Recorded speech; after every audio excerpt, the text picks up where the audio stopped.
life. So what is the very best way to make money then in 2023? That's a good question, because that's what you should be trying to do. You should be trying to make money, because if you're maximizing.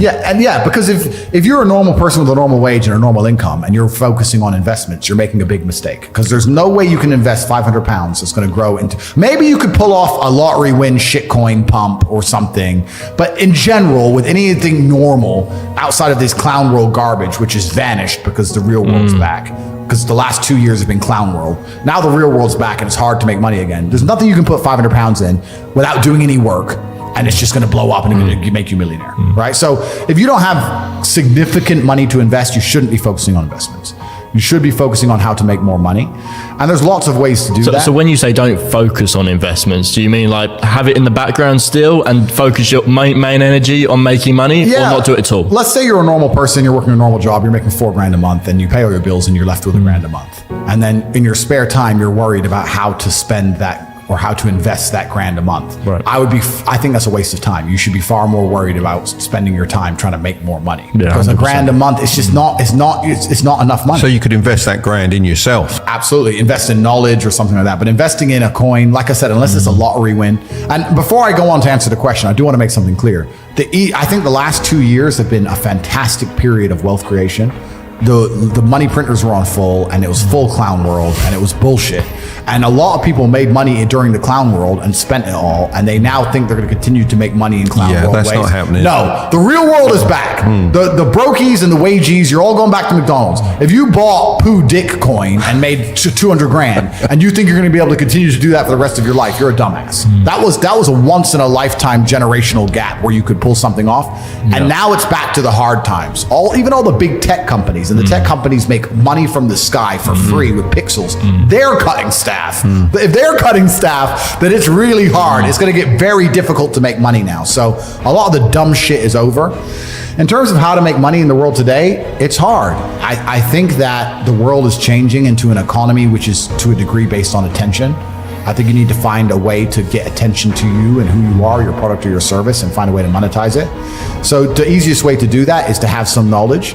Even the podcast you guys run is an extremely efficient podcast. If you compare it to some of the other YouTube channels, like the big ones, like where they do these crazy stunts and stuff. Yeah. For you to get views, you talk. Yeah. For them to get views, they have to build a set and build that. It's not efficient, right? You need to find an efficient way to get attention, and then you have to prove yourself credible in your field and attract customers. And I think the best way to do that is online, and it doesn't matter what it is. And I think if you do those things and you work very hard and you try your best and you're never lazy, you will make some money. That's what I believe. It's quite an amazing world, isn't it, with digital products, because it wasn't that long ago. If you said to me, everyone in the country is going to give you a penny, but you've got to go and get it, you couldn't actually afford to go and get every penny from everyone in the country. You would lose money doing it. Nowadays, you can do it, can't you? That's an amazing way to look at it. And it's absolutely true. Yeah. And one of the benefits of globalism and all the things we were talking about earlier on the podcast is now we're in a globalized world, and a lot of the products and services and things you can offer can be offered to absolutely everybody.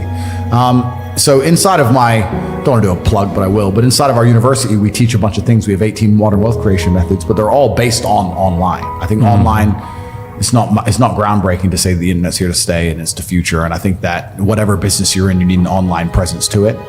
And then you have to find a way to attract attention. And the best way to do that is to come across as knowledgeable and interesting. I think that's the best way to do it. If your business isn't an online business, do you think that Tell me a business that's not an online business. That is a hard one. But if it isn't purely an online business and you don't have location freedom, do you think you are actually free? Because E-Man talks a lot about footballers. They're earning a high income, but they're not actually free because they have to be somewhere at a certain time and they're told what to do. Yeah, and very few people are actually free. And I'm saying very few, because everybody to a degree is owned by somebody, all the entertainers, all the footballers. And even, if you're a CEO, technically you're free, but if you're too free, your business fails. So everyone's to a degree is owned. But you've just said something that intrigued me. Let's try and think of a business that's not an online business. What's not an online business? Laying bricks. Laying bricks, building. Cutting hair. Oh, cutting hair. Yeah, so cutting hair is not an online business. Not that you go to the hairdresser that often these days. In fact, I go twice a week to have my hair shaved. Yeah, because I could. My brother has a full head of hair. I could have a full head of hair. I like having my head shaved. So anyway, Yes. So let's say you're a hairdresser, right? Yeah. You're a hairdresser and you cut hair. Then Can I just hold you a second? Do you want to change the SD card on the main camera? Change it. I'll get another coffee. Let's go. Right, we're back in the room. We are back. Yep. All right, cutting hair, right? Yeah. So, online businesses, cutting hair. Yes, cutting hair. You're right. That was great. Hang on, let's go. That was so you bad. can just take it off and then I'll cut it in.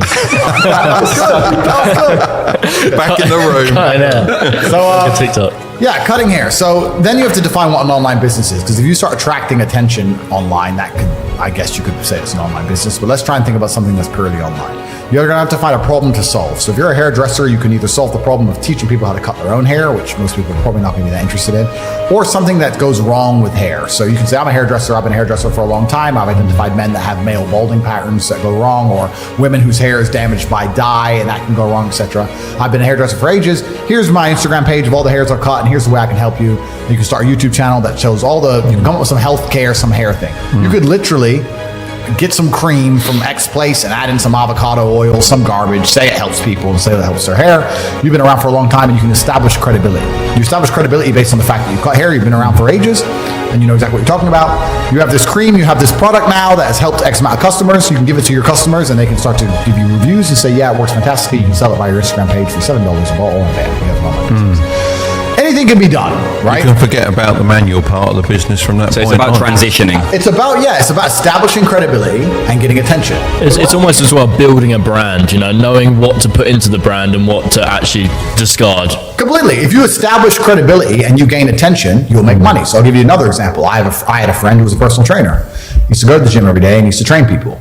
He didn't make that much money. People would miss appointments. It was like £50 an hour. He'd get there, get back. Blah, blah, blah. I said, listen, brother, you used to, he didn't at the time, look fantastic. How about you spend the next 6 months getting absolutely killer shape, then put up a bunch of pictures on Instagram of you in killer shape, and then put together your workout plans and tell people they'll look like you even though they never will, and sell that for $7 or 10 pounds or 15 pounds and sell it by your Instagram. And he went from making $2.5 grand a month or $2 grand a month as a personal trainer to 15 grand a month without ever going in the gym.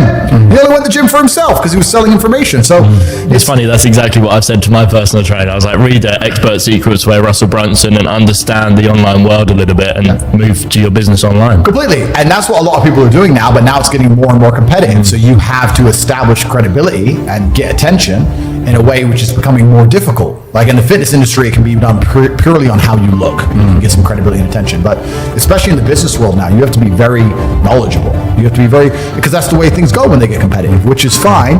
But this all goes back and ties into what we were saying earlier on.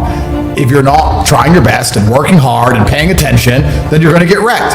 Another thing I will say to people at home, and I've said this before, every single time I ever spend money, I pay attention to why I spend money.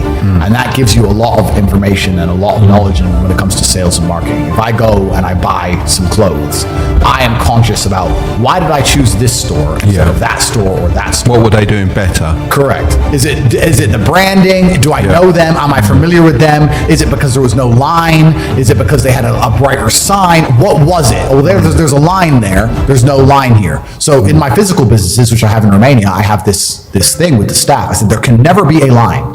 Faster. I don't want, but it's just 3 people. No, there are people walking past who won't walk in because there's a line, because that's what I do. No line, but you don't want to look empty. No. So no line until the last customer. Now you talk shit. Yeah.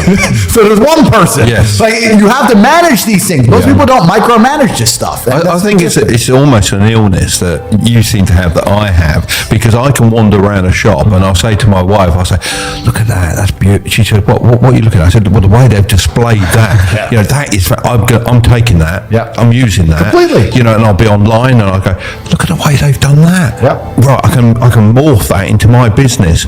But it is a little illness. But I think you have to have a business to be like that. If you've got something to apply. I don't think so, because you can look at other people, what they're wearing, what they're doing. That's why they're standing out. Right, I've got to get that. How do I get that? You either have to have a business or a role model, because I remember walking around with Dad and he was like that, and then I took that on. Before I started business, I didn't care about any of that stuff. I'd just be working for a wage, not caring about nothing. But then you discovered Mark Tilbury on YouTube. As soon as I started a business, every advertisement, everything, I just look at it. Why are they doing it like that? that. And you just analyze it.